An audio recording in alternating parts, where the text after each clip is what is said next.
అసలు బిగ్ బాస్లో సుమన్ శెట్టి గారికి ఎందుకు ఓట్లు పడుతున్నాయో నాకు అర్థం కావట్లేదు. మేబీ ఆయన ఇన్నోసెన్స్ కోసం ఎన్ని రోజులు ఓట్లు వేస్తారు ఎవరైనా కూడా. మేబీ ఒక వారం వేయచ్చు, మహా అంటే ఒక నెల రోజులు అయితే ఆయన సర్వైవ్ అవుతాడు ఆయన ఇన్నోసెన్స్కి.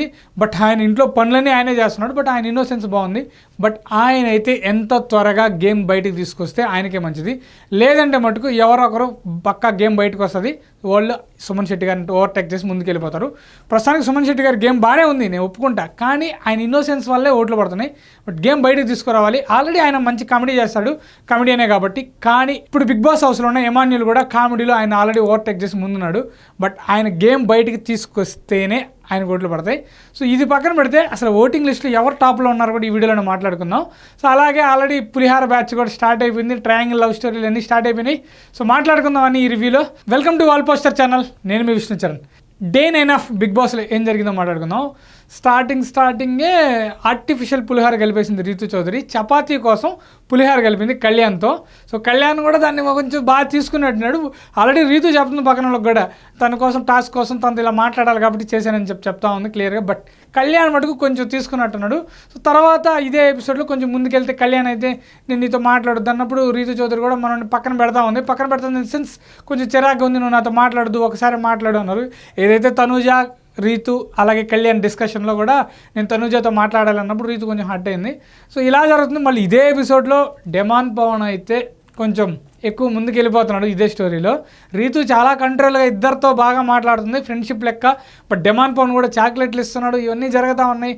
ట్రయాంగిల్ లవ్ స్టోరీ ఉంది. ఇక మనకి నెక్స్ట్ ఎపిసోడ్ మేబీ ఒక 1 వీక్ లోపలే మనకు అర్థమైపోద్ది ఈ ట్రయాంగిల్ లవ్ స్టోరీలో ఎవరో ఒకరు బ్రేక్ పడితే పక్క ఖచ్చితంగా బిగ్ బాస్ అలాంటి టాస్క్ ఇస్తాడని నేను అనుకుంటున్నా. సో మీరు ఎంతమంది ఈ టాస్క్ ఇస్తాడని మీరు అనుకుంటున్నారు? ఖచ్చితంగా పవన్, కళ్యాణ్ వీళ్ళిద్దరి మధ్యలోనే టాస్క్ ఉంటుంది. సో ఖచ్చితంగా ఆ టాస్క్లో ఖచ్చితంగా వాళ్ళిద్దరికి మంచి పోటాపోటీ ఇచ్చే టాస్క్ ఉంటుంది. సో అక్కడ తేలిపోతే చూద్దాం ఈ లవ్ స్టోరీ కంటిన్యూ అవద్దా లేదా అనేది. కొంచెం ఎంటర్టైన్మెంట్గా అనిపించింది ఈ లవ్ స్టోరీ నాకు ఈ ఎపిసోడ్లో. అలాగే రాము రాథోడ్ కూడా కొంచెం ఎమోషనల్ అయ్యాడు, వాళ్ళ ఫ్యామిలీ గుర్తొచ్చినట్టుంది. బట్ ఇక్కడ సంజన గారు వచ్చి నీకంటే నేను 10 సంవత్సరాల కంటే పెద్ద అయినా కూడా నేను నీకు అమ్మలాగా ట్రీట్ చేస్తున్నారు. సో ఇలాంటివి చిన్న బిట్స్ అయినా కూడా చాలా ఇంపాక్ట్ క్రియేట్ చేస్తాయి. ఏంటంటే సంజన గారికి ఇది కొంచెం చాలా పాజిటివ్. ఏంటంటే బిగ్ బాస్ ఎపిసోడ్ బాగా కనెక్ట్ అయ్యి చూసేవాళ్ళు మటుకు ఓకే సంజన గారు ఆ దొంగతనాలు అన్నీ చేసినా కూడా ఇలాంటివి చేస్తుంది కదా, సో బాగా కనెక్ట్ అవుతారు. ఈ ఎపిసోడ్లో నాకు కొంచెం చిరాకు తగ్గింది. అదేంటంటే హరీష్ గారు వెళ్ళి ఫుడ్ తిన్నాడు. ఆయన ఫుడ్ తినకుండా వాళ్ళని అరస్తా ఆయన ఏందో ఇంకో లాగంలో ఉంటే చూసే మీకు ఎలా ఉందో నాకైతే చిరాకు పుట్టింది. మీకు కానీ చిరాకు పుడితే కింద కామెంట్లో తెలియజేయండి. ఆయన ఈరోజు కొంచెం కొంచెం సెటిల్గా కనిపించాడు. సో అది కొంచెం ఊపిరి పీల్చుకున్న ఆడియన్స్ అమ్మాయి ఒక కామన్ మ్యాన్గా వచ్చాడు, మనోడు ఏదో ప్రూవ్ చేసుకుంటాడు అనుకుంటే చిరాకు పుట్టిస్తున్నాడు ఏంద్రా బాబు అని చెప్పి ఆల్రెడీ బయట కూడా ఆయన మీద చాలా హేట్రేట్ పెరిగింది. బట్ కొంచెం ఆయనకి కొంచెం సెటిల్ అయ్యే ఎపిసోడ్ ఇది. మేబీ నెక్స్ట్ ఎపిసోడ్లో ఆయన ఏమన్నా కొంచెం ప్రూవ్ చేసుకుంటే ఆయన కొంచెం ఆయనకి బెటర్ ఉంటుంది. నాకైతే కొంచెం చిరాకు తగ్గింది అబ్బా ఆయన తిన్నాక అలా వెళ్ళిపోయాక. ఇక యాజ్ యూజువల్ ఇమాన్యుల్ అయితే ఖచ్చితంగా 5 to 10 minutes అయితే ఎపిసోడ్లో నవ్విస్తున్నాడు, ఖచ్చితంగా ఎంటర్టైన్ చేస్తున్నాడు. సో ఈ సీజన్కి ఇమాన్యులే ఖచ్చితంగా టాప్ 5లో ఉంటాడు, ఎందుకంటే ఎంటర్టైన్ చేస్తున్నాడు కాబట్టి. మేబీ తన గ్రాఫ్ పడదు కూడా అలా సెటిల్కి వెళ్ళిపోద్ది. ఇక ఆయన టాస్క్లు ఆడే విధానం, పక్కన వాళ్ళతో బిహేవ్ చేసే విధానాన్ని బట్టి ఆయన విన్నర్ అవుతాడా, లేకుంటే టాప్ 5లో ఉంటాడా, లేక టాప్ 5లోకి వెనకబడిపోతాడా అనేది అనిపించింది. నాకైతే ఇమాన్యుల్ అయితే టాప్ 5 నేనైతే ఎక్స్పెక్ట్ చేస్తున్నా. సో మీరు ఏమన్నా ఎక్స్పెక్ట్ చేస్తే మీ లిస్ట్ ఏదైనా ఉన్నా కూడా కింద కామెంట్లో తెలియజేయండి. ఇక సుమన్ శెట్టి గారు అయితే ఆయన పనులన్నీ ఆయనే చేసేస్తున్నారు. సో చిమ్మతా కూడా కనిపిస్తూ ఉన్నారు. ఆయన మీద బిగ్ బాబు ఉంది, నేను అందుకే చిమ్ముతున్నాను ఆయన కూడా చెప్పాడు. బట్ ఇక్కడ ఏంటంటే కిచెన్కి వెళ్ళి మీరు కుక్ చేయండి, కుకింగ్ హెల్ప్ చేయండి అని సంజన గారు చెప్పినప్పుడు కూడా ఇక్కడ ఏంటంటే ట్విస్ట్ ఏంటంటే హరీష్ గారు వచ్చి ఆమె ఇలా చెప్తుంది, ఆమె కమెంట్ చేయడం ఏంటని అంటున్నాడు. బట్ ఇక్కడ ఆయన చిమ్మకుండా సుమన్ శెట్టి గారు చిమ్ముతుంటే ఈయన ఆయన మీద కంప్లైంట్ చేస్తున్నాడు అనమాట. ఇదేదో కొంచెం పని తప్పించుకునే మ్యాటర్ ఏమో అనిపించింది నాకు హరీష్ గారిది.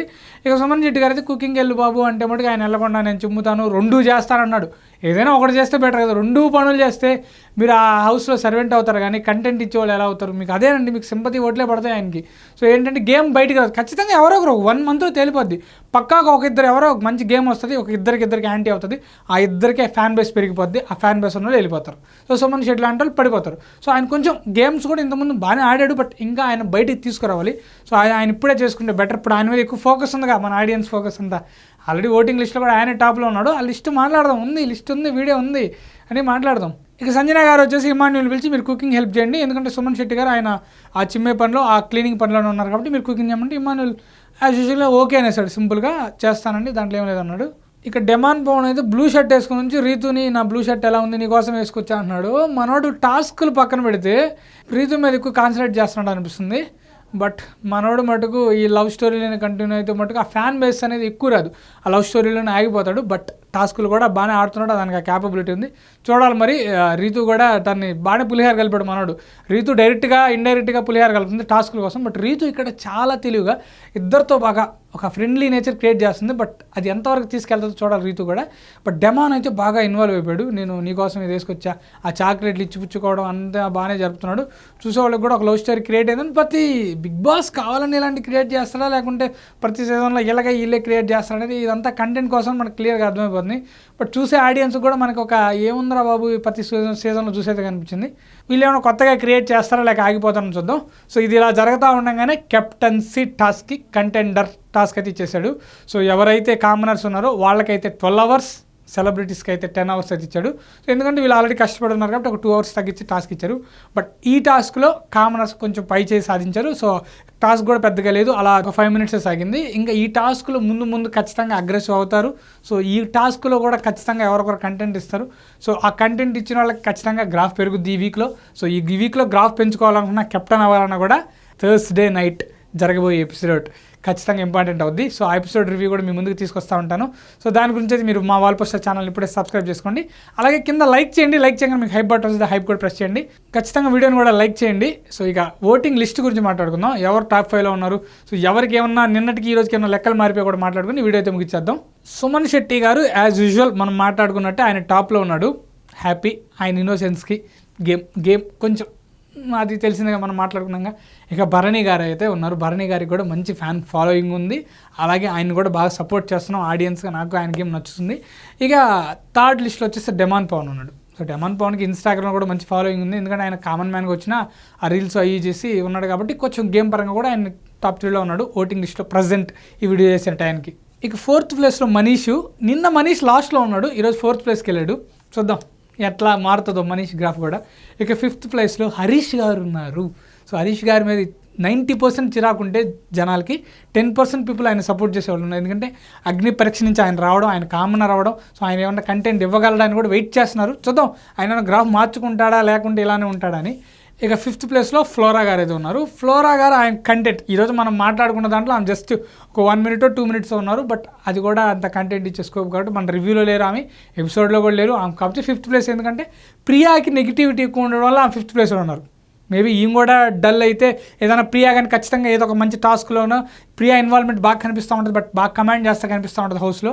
కాబట్టి ప్రియాకి జస్ట్ ఒక బిట్ దొరికినా కూడా ఆమె పైకి వెళ్ళిపోయి ఫ్లోరా సైని ఎలిమినేట్ అయ్యేదానికి ఛాన్సులు ఎక్కువ ఉన్నాయి. సో ఫ్లోరా సైని ఎలిమినేట్ అయ్యేదానికి ఎక్కువ ఛాన్సులు కనిపిస్తున్నాయి ఈ వీక్లో. చూద్దాం హరీష్ అవుతాడా, ప్రియా అవుతుందా, ఫ్లోరా అవుతుందా, లేకుంటే మనీష్ అవుతాడా, ఈ నలుగురిలో ఎవరొకరు పక్కా వెళ్ళిపోతారు ఈ వీక్లో. సో భరణి గారు, సుమన్ శెట్టి గారికి అయితే నో డౌట్ వాళ్ళిద్దరూ కారు. ఈ నలుగురిలో ఎవరు అవుతారో చూద్దాం. సో డెమాన్ పవన్ కూడా కాడు, దాన్ని కూడా ముందుకు వెళ్ళిపోతాడు. కాబట్టి ఈ వీక్ ఎవరు ఎలిమినేట్ అవుతారు ఇప్పటి వరకు చూసిన ఎపిసోడ్ పరంగా కామెంట్లో తెలియజేయండి. నేనైతే ఫ్లోరా గారు అనుకుంటున్నా. ఆమెకి కంటెంట్ ఇవ్వట్లే, ఆమె ప్రతిదానికి యాక్సెప్ట్ చేసేస్తుంది. సో నేను మన ఫస్ట్ రివ్యూలో కూడా నేనేం చెప్పానంటే ఆమె అన్నీ యాక్సెప్ట్ చేయడం బాగుంది అని చెప్పా. అలాగే సెకండ్ రివ్యూలో వచ్చేసి ఆమె యాక్సెప్ట్ చేయడం కరెక్ట్ కదన్న. ఎందుకంటే ఒకరు చెప్పినప్పుడు నువ్వు చేసేది తప్పు అన్నప్పుడు యాక్సెప్ట్ చేసింది, నలుగురు చెప్పినప్పుడు యాక్సెప్ట్ చేసిందంటే. బట్ ఎవరికొకటి అందరూ చెప్పింది యాక్సెప్ట్ చేయరు కదా. సో ప్రతి ఒక్కరు నువ్వు తప్పు అంటే లేదండి నాది ఇది కరెక్ట్, నేను ప్రతి విషయంలో నువ్వు తప్పవు కదా. సో అది ఆమె ఆలోచించట్లా, ప్రతిదానికి కామ్ అండ్ కూల్గా వెళ్ళిపోతుంది. బట్ ఆమె ఇంకా గేమ్లోకి దిగలేదు. బట్ ఇంకా బిగ్ బాస్ హౌస్లోనే లేదనిపిస్తుంది నాకు ఆమె. సో ఇది నాకు అనిపించింది ఆమె గురించి. సో ఇది ఓవరాల్గా నా రివ్యూ నచ్చింది. Like, share and subscribe. ఉంటాను, బాయ్, థ్యాంక్స్.